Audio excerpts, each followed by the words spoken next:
Hello friends, welcome to my another blog. আমি বসেছিলাম, দিদা খাবার নিয়ে চলে এসেছে, মানে সকালের ব্রেকফাস্ট। সকালের ব্রেকফাস্ট বলতে ডিম সিদ্ধ, দুধ আর লেবু, ব্যাস। এই আগের মতো তো লুচি পরোটা এগুলো খাওয়া তো যাবে না, এখন সব বন্ধ।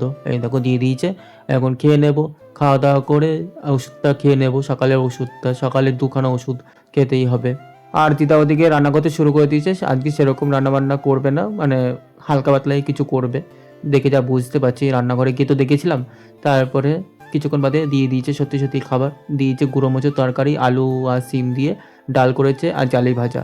তারপরে এই খাওয়া দাওয়া করে যখন আর কি বসেছিলাম, তখন চোখ গেল হাতের নখের দিকে। হাতের নখগুলো ভালোই বড় বড় হয়ে গেছে, তাই ভাবলাম নখগুলো কেটে নিই। তারপর নেল কাটাটা নিয়ে চলে আসলাম বাইরে। বাইরে বসে বসে নখগুলো কাটলাম। নখগুলো কেটে এবার ঘরের ভিতরে গেলাম। ঘরের ভেতরে গিয়ে এবার স্নান করতে চলে যাব। অলরেডি অনেকটা বেলা হয়ে গেছে, স্নানটা করে নিই। দিদাও স্নান টান করে পুজো টুজো দিয়ে দিয়েছে, এবার আমিও যাই। তারপর আমি স্নান টান করে এসে ওপরে ঘরে যাব। ওপরে ঘরে কিছু কাজ আছে, সেইগুলো আর কি করব। তারপরে ওপরে ঘরে চলে যাচ্ছিলাম। ওপরে ঘরে বসে বসে কাজ করছিলাম। তারপরে এই কাজ করতে করতে প্রায় সন্ধে হয়ে গেছিলো। সন্ধে হওয়ার পর দিদাও ঘুম থেকে উঠে পড়েছে। দিদাও সন্ধে টন্ধে দিয়ে আমাকে ডাকতে শুরু করে দিয়েছে, মানে নিচ থেকে ডাকছিল। তারপরে আমি যাচ্ছি এখন নিচে।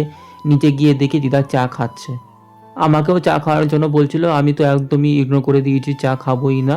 তারপর দিদাকে বলছিলাম, দিদা চলো না একটু বাজারে, কিছু জিনিস আনার আছে। তারপর দিদা আমার সাথে বেরোলো। তার সাথে সাথে আমার কিছু ডকুমেন্টস আরও কিছু জেরক্স করা বাকি ছিল, সেগুলো নিয়ে নিয়েছি। তারপর দিদাকে নিয়ে চলে আসলাম ফলের দোকানে। ফলের দোকান থেকে কিছু ফল কিনে নেব, যেরকম আপেল, বেদানা, এইসব টুকটাক ফল কিনে নিয়েছি। ফল টল কিনে নিয়ে আমার জেরক্স করাও কমপ্লিট হয়ে গেছে। তারপর জেরক্স টেরক্স করে নিয়ে এবার বাড়ির পথে রওনা দিচ্ছি।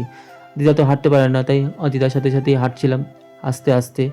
তারপরে যে বাড়িতে আসতাম, অমনি ফোঁটা ফোঁটা বৃষ্টি পড়তে শুরু করে দিয়েছে। ওই দেখো, এই বৃষ্টি পড়াটা আমার চোখে পড়েনি, দিদার চোখেই পড়েছে। দিদা বলছে ওই দেখ বৃষ্টি পড়তে শুরু করে দিয়েছে। তারপর আর কি ভালোই হয়েছে, আমরা সঠিক সময় বাড়িতে পৌঁছে গেছি। তারপরে ফাইলটা রেখে দিলাম। ফাইলটা রেখে দিয়ে এখন চলে এসেছি কী কী কেনাকাটি করলাম। এই দেখো, কেনাকাটি করেছি বেদানা, তারপরে মুসম্বি, লেবু, আপেল, তারপরে খেজুরের প্যাকেট। আর দিদা বলছিল দুধ নেওয়ার জন্য, যেহেতু দুধ শেষ হয়ে গেছিলো, তাই একটা আমুল প্যাকেটে দুধ নিয়ে নিয়েছিলাম। আর এই খেজুরটা নিয়েছি। আগে এক ধরনের খেজুরের প্যাকেট কিনতাম, সেটা 35 টাকা পাওয়া যেত, এখন 45 টাকা হয়ে গেছে। তাই ভাবলাম এইটাই নিই, এটা একটু বেশি হলো, একটু শুকনো শুকনো ভালো লাগে।